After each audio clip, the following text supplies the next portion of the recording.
la pandemia fue declarada por la Organización Mundial de la Salud en aplicación del Reglamento Sanitario Internacional, que fue en vigor el 15 de junio del 2007. Y la Argentina es un Estado miembro. Cuando se declara esta pandemia, el gobierno nacional dicta el decreto 260 del 12 de marzo del 2020, por el cual lo que hizo fue adicionar la emergencia sanitaria a la ley 27.541, que era la ley de emergencia que se había dictado en diciembre. Esta ley ya tenía una emergencia sanitaria, pero estaba enfocada al aspecto económico, únicamente. Entonces, tenemos que el decreto 260 lo que rige es para los actos para combatir la pandemia, mientras que la parte económica se va a regir por la ley de emergencia de diciembre. El otro problema fue que el DNU 260 fue dictado y inmediatamente después lo que hizo fue dictar una serie de DNUs, fueron ya más de 20 en este momento, para tratar de corregir o aplanar la curva como venían diciendo. Entonces, la primera pregunta es, ¿qué es lo que ocurre con estos DNUs? ¿En base a qué normativa se puede dictar normas de este tipo que son limitantes de derecho? Y bueno, en el derecho administrativo ya los conocemos porque ya hace más de 30 años que convivimos con distintas leyes de emergencia, la primera de ellas en agosto del 89, en vigencia de un régimen democrático, y ya se la conocía de antes porque siempre la Corte Suprema autorizó la intervención por razones de crisis en distintas actividades de los particulares. Ya desde 1922, en el célebre caso Ercolano con Lanteri, y después siguieron a Vico. En Callao lo que se hizo fue reconocer ese poder de policía que posteriormente fue ratificado bueno, en muchos casos que en este momento no vale la pena mencionar. Ahora, el origen del poder de policía es el llamado Estado gendarme. O sea, un Estado que puede intervenir en la vida de los individuos. Y esta intervención fue restringida a razones de seguridad, salubridad y moralidad pública. Pero no deben olvidarse que esta limitación de derechos no estuvo, yo les diría, a merced de estados interventores, y que, por ejemplo, eso, bueno, la gente joven no lo conoce, nosotros sí nos acordamos del célebre Tato, no Tato Bores, sino que era Tato el que intervenía en la censura de las películas, que no permitía a veces besos, y bueno, todo fue una política de mediados del siglo pasado que afortunadamente estamos superando. Bueno, en todos estos precedentes judiciales, la Corte Suprema siempre reivindicó su control judicial. Y donde hay una primera orientación de cómo debía ser el control judicial fue a través de los votos de Ollanarte y Arauz de la Madrid en Nadur y Russo en 1958, en el cual establecieron tres posibilidades: la transitoriedad de la regulación, la razonabilidad del medio elegido y el respeto a la limitación establecida en el artículo 28 de la Constitución Nacional. Y yo creo que la noción poder de policía, como lo escuché decirle a Casañe la semana pasada, también en un discurso, bueno, en una ponencia vía Zoom, que yo creo que a esta altura del partido no podemos ya hablar de un poder de policía, porque en realidad de lo que se trata es de una facultad de intervención del Estado y reglamentaria. O sea, interviene reglamentando los derechos un poco más limitadamente que en una vida normal, y lamentablemente los va recortando. Y en todo el siglo pasado, lo que nosotros hemos venido observando es que la Corte, si bien dijo que controlaba, en realidad no controlaba, porque a través de la doctrina de la autorrestricción judicial, lo que hacía era ponderar la medida en forma abstracta. O sea, sí, utilizaba un criterio de proporcionalidad, un criterio de razonabilidad, y lo que... Pero en realidad, en lugar de eh, colocarse en la situación fáctica de cada situación en la cual se estaba tomando intervención el Estado, lo único que hacía era ver si la medida era proporcionada con el fin que se estaba tratando de perseguir. En realidad, lo que ocurrió fue que el Estado y la Corte Suprema, como parte del Estado, reconoció este derecho a la emergencia, y tan es así que fue incorporado en el artículo 76 de la Constitución Nacional en la reforma de 1994, en el cual posibilitó el dictado de decretos de necesidad y urgencia por motivos de emergencia. Aquí vamos a tener que hacer una pequeña distinción entre lo que es un decreto de emergencia, una situación de emergencia, con el estado de sitio, porque lo que yo he escuchado, sobre todo en marzo, cuando comenzaba este problema, es que muchos pedían la declaración del estado de sitio. La declaración del estado de sitio, como ustedes bien saben, es cuando existe una conmoción interna o una conmoción externa.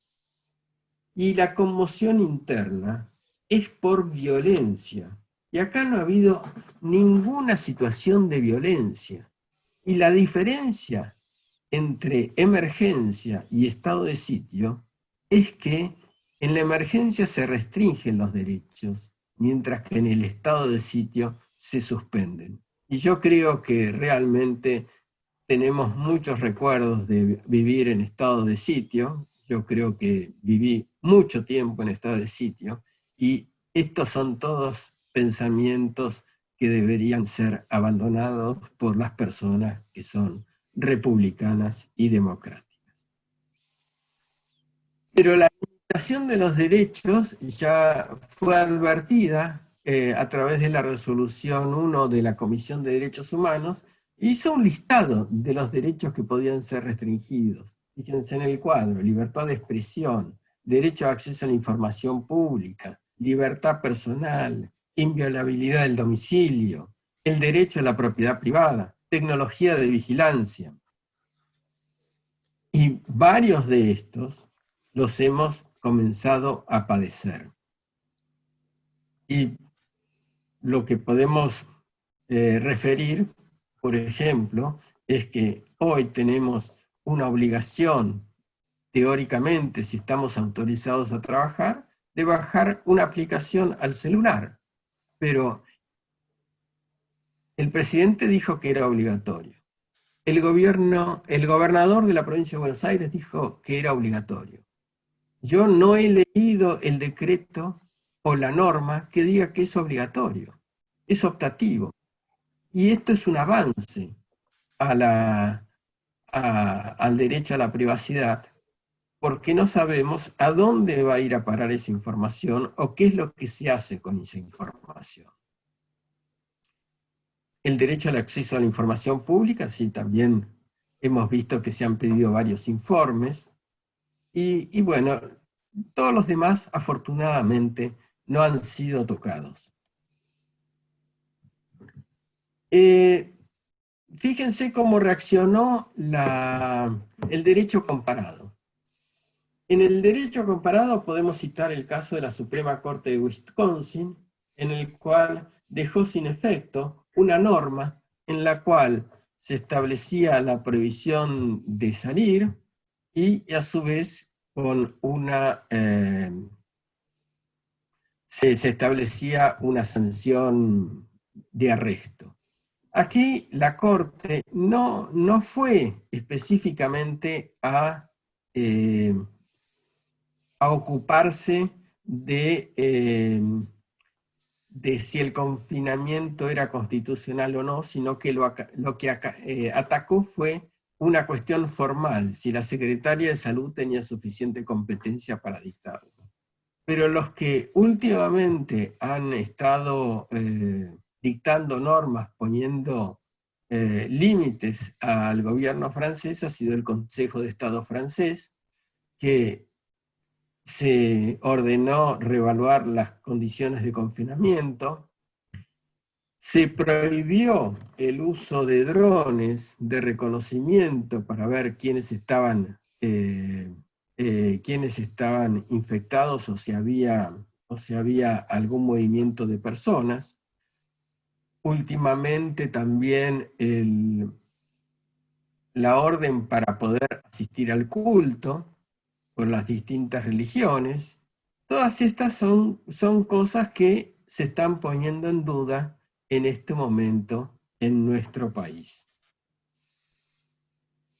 Bueno, pero ya vayamos al tema que es la conferencia. El tema que es la conferencia es la responsabilidad del Estado en épocas del COVID. Y sí, nosotros tenemos la ley 26944, ustedes los mendocinos tienen la ley 8968, y tengo que reconocer que la ley de ustedes es muy superior a a la ley nuestra, porque lo que ha hecho es extrovertir cuando estábamos frente a un supuesto de responsabilidad.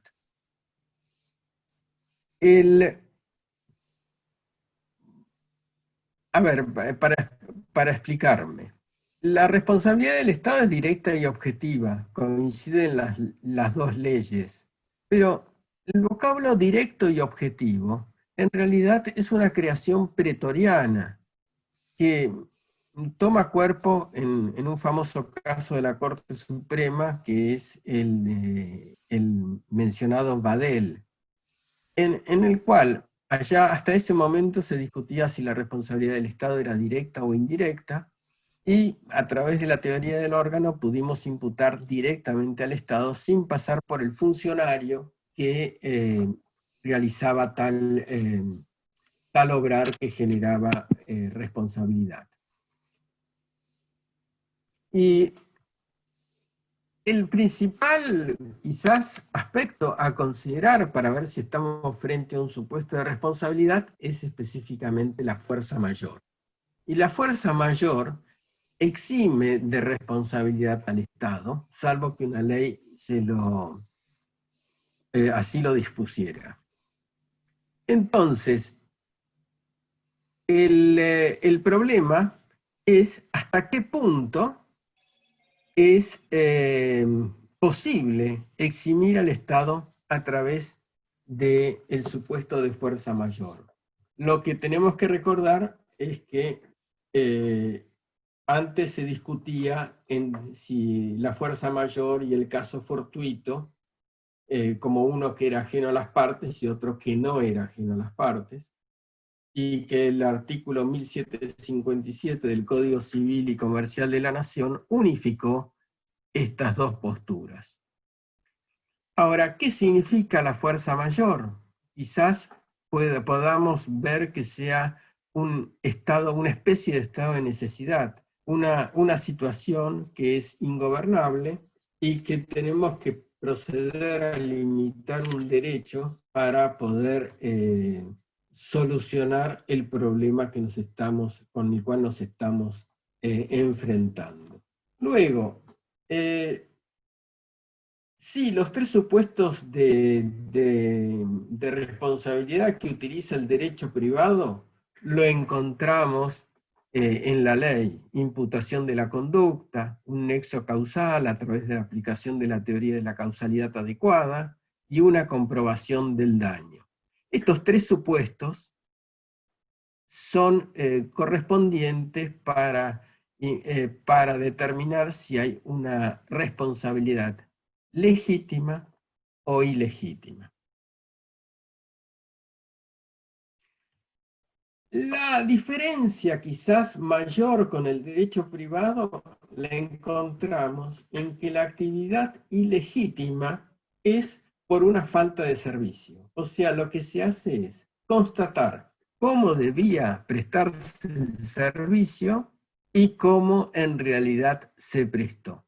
Es decir, la culpa o dolo de la gente que hubiera intervenido ya no era necesario. Lo único que vamos a hacer es comparar la norma que decía que el servicio se debía prestar de esta forma y si se prestó o no se prestó de acuerdo a la norma. Y por supuesto, tanto por acción como por omisión. Y en Doctora Verasturi, sí. lo interrumpo un segundito, ya tiene habilitado por si quiere compartir su exposición con el PowerPoint. Ah, perfecto, perfecto. Yo pensaba que lo tenía habilitado, pero... estaba, no sabía si usted lo tenía, por eso ahora hemos estado haciendo unas pruebas y al parecer ya lo tiene absolutamente permitido. Bueno, entonces seguimos. Ahora sí, un segundito.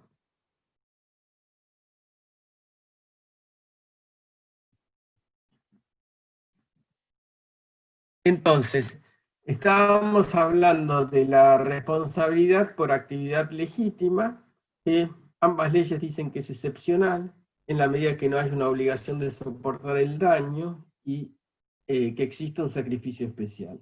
Yo la cuestión de excepcional no me la creo mucho, no creo que deba ser excepcional esta responsabilidad por actividad legítima, es propia del derecho público. ¿Por qué es propia del derecho público?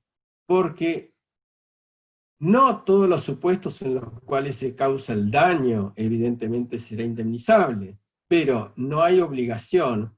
Digamos que si una medida que toma el Estado, evidentemente beneficia a unos y perjudica a otros, pero no por eso es excepcional el esquema de responsabilizar.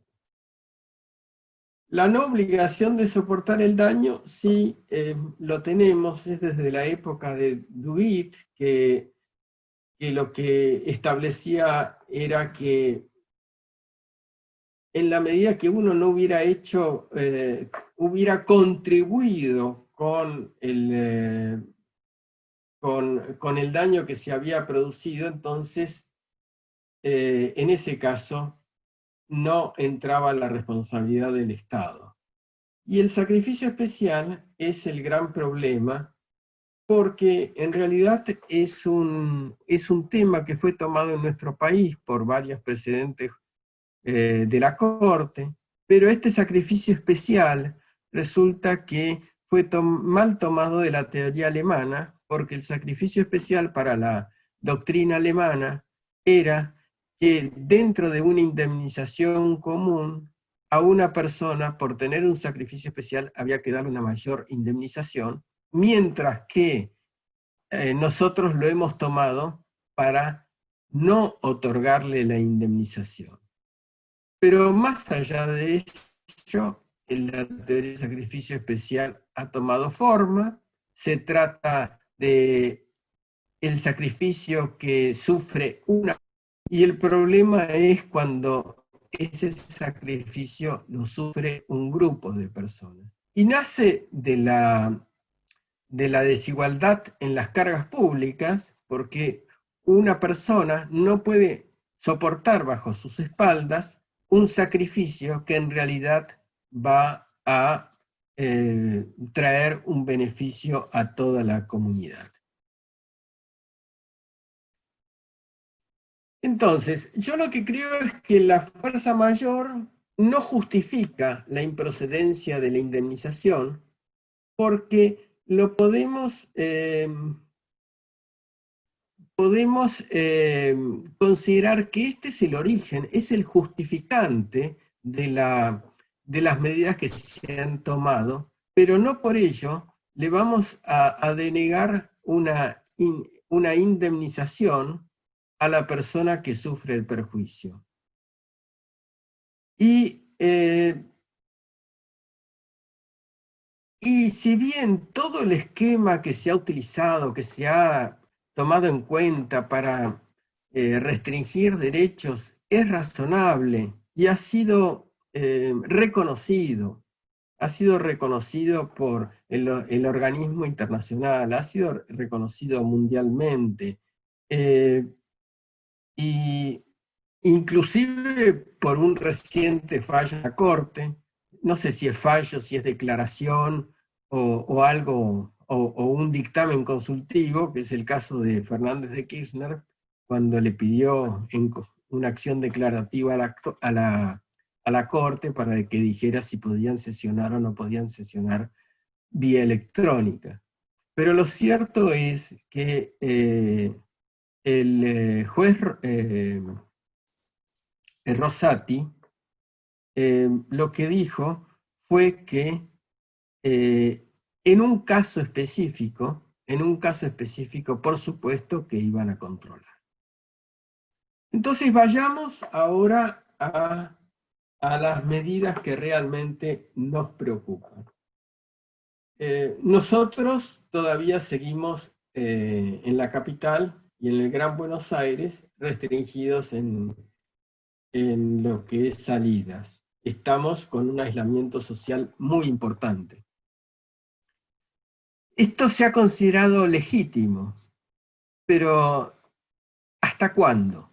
¿Hasta cuándo se va a considerar legítimo? Por otra parte, hay actividades que se las denominó esenciales. Una de ellas es que me asombró, que es la ferretería, lo cual me permitió hacer algunas manualidades en casa, pero hay otras que no se permiten. Entonces, personas que pueden trabajar y personas que no pueden trabajar. A esas, ¿habrá que indemnizarlas o no habrá que indemnizarlas? ¿La limitación va a ser por fuerza mayor o no? Esto evidentemente puede generar polémicas, pero el que está, yo diría, más claro en el daño que se ha ocasionado es en el decreto 274 que cerró las fronteras. Este decreto impidió la repatriación de nacionales, ya sea por vía fáctica, porque prohibió el aterrizaje de aviones, y a su vez el gobierno comenzó a rentar aviones o posibilitar a dar permisos para regresar. Y dentro de estos permisos resultó que había que pagar el ticket de vuelta cuando en muchos casos se ha han perdido el ticket que tenían los que estaban en el exterior. Yo lo que quiero es recordar que hay un viejo reglamento consular del 63, el 8714, que autoriza al cónsul, por razones de indigencia o por imposibilidad de trabajar, a repatriar a nacionales. A su vez, hubo una resolución del Ministerio de Relaciones Exteriores, la 62, que creó una comisión, un programa de asistencia a los que estaban varados, y que se le está dando alguna solución, pero no definitiva. Dentro de estos, con lo cual es una medida totalmente razonable, lo que se hace es esta resolución 62 permite ayudar a los vulnerables, mientras que a los no vulnerables no se los ayuda. Y no sé si no se los ayuda económicamente o no se los ayuda para que puedan regresar al país. Ahí hay un daño. Ahí hay un daño y hay un grupo de personas determinados. Por lo tanto, sea lícita o no la acción del Estado, evidentemente ahí tenemos alguna responsabilidad.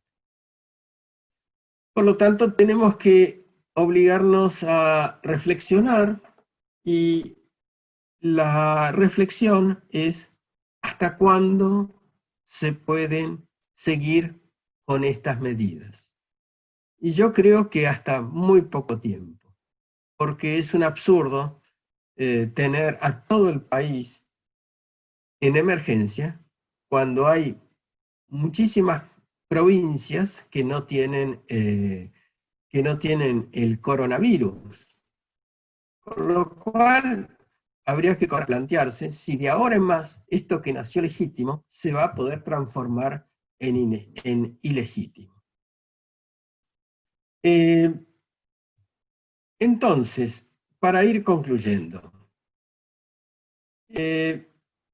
la normativa puede y debe ser controlada, y puede ser controlada con la justicia en la medida que la justicia funcione. La justicia federal es una vergüenza, pero prácticamente está sin funcionar, la justicia nacional tampoco, la justicia de la ciudad de Buenos Aires tampoco, no funciona. Pero en el momento que podamos hacerla funcionar, bueno, va a haber que colocar distintos criterios de control. Ya no son más los 3 criterios de los casos Russo y Nadur, sino que ahora hemos avanzado en el derecho administrativo, de tal manera que el principio de buena fe, la interdicción de arbitrariedad, la razonabilidad, el principio pro homine, y aplicar los principios generales del derecho, como siempre dice el maestro Casagne, que están más allá de todo el derecho escrito. Y yo creo que una de las materias que va a haber que tomar en cuenta para controlar a la administración es aplicar el principio de la proporcionalidad. Pero no el de la proporcionalidad y razonabilidad que ha utilizado la Corte, con una autorrestricción judicial enorme, sino a través del que propugna la teoría alemana y a su vez que ha tomado la Corte Interamericana de Derechos Humanos, en el cual está sustentado en 3 supuestos: adecuación, necesidad y proporcionalidad en sentido estricto. Si ustedes notan, proporcionalidad en sentido estricto es lo que ha tomado en cuenta siempre la Corte para controlar, pero la adecuación es lo fáctico, es lo que realmente uno tiene que chequear para ver si la medida está de acuerdo con el fin perseguido, y si la necesidad también es la que limita hasta lo necesario para poder limitar este derecho. En definitiva, yo creo que estamos viviendo un nuevo derecho en el cual se están rompiendo todas los viejos dogmas del derecho administrativo y del derecho privado también. Y reitero, por más que estemos frente a una fuerza mayor, esto no implica que no tengamos que indemnizar, porque hay ciertas personas que están haciendo un mayor sacrificio que otras. Para concluir entonces, creo que lo que va a llevarnos al norte que tenemos que seguir va a ser el control judicial de todas estas medidas, y cuando haya una indemnización, bueno, veremos cómo se paga, porque sinceramente vamos a estar en un estado más